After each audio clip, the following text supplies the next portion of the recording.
आपल्याकडे वेळ कमी आणि लक्ष मोठं, मात्र वर्तमान स्थितीसाठी हे बोलत नाही. पंतप्रधान मोदींच्या वक्तव्याची चर्चा.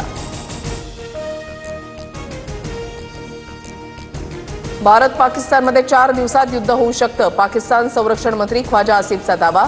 तर खोट्या बातम्या पसरवल्याबद्दल भारताकडून ख्वाजा आसिफचं ट्विटर अकाउंटवर ब्लॉक. ड्रग्सच्या व्यापारामधून लष्कर ए तोयबाला आर्थिक रसद पुरवली. गुजरातच्या मुंद्रा बंदरातील जप्त ड्रग्सचा पहलगाममधील दहशतवादी हल्ल्याशी थेट संबंध. एनआयएचा सुप्रीम कोर्टामध्ये खुलासा. आरोपी हरप्रीत सिंग तलवारच्या जामिनालाही विरोध.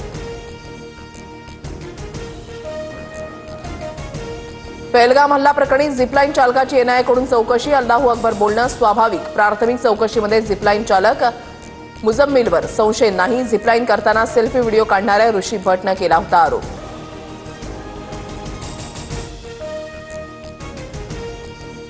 भारतीय टोल नाक्यांवरून भारतीय लष्कराची माहिती मिळवण्यासाठी आयएसआयचा प्रयत्न. भारतातील टोल नाक्यांवर फोन करून घेतली जाते लष्कराची माहिती. लष्कराची किती वाहनं टोल नाक्यावरून गेली याची विचारपूस.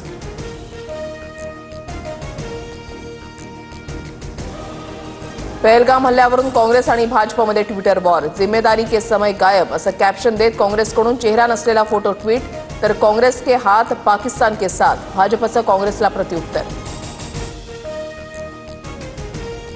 पहलगाम दहशतवादी हल्ल्याच्या पार्श्वभूमीवर विशेष अधिवेशन बोलवा. अतिरेकी कारवाई विरोधात आम्ही सरकारच्या पाठीशी. राहुल गांधींचं मोदींना पत्र.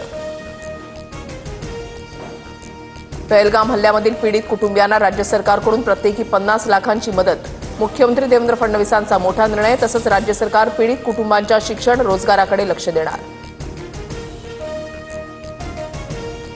गाडीचा हॉर्न वाजवण्यावरून पुण्यामध्ये 2 गटामध्ये तुफान हाणामारी. पुण्यातील भवानी पेठेमधील प्रकार. खडक पोलीस ठाण्यामध्ये गुन्हा दाखल.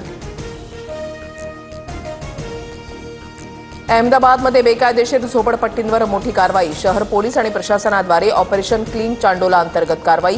कायदा आणि सुव्यवस्था राखण्यासाठी पोलिसांचा बंदोबस्त तैनात.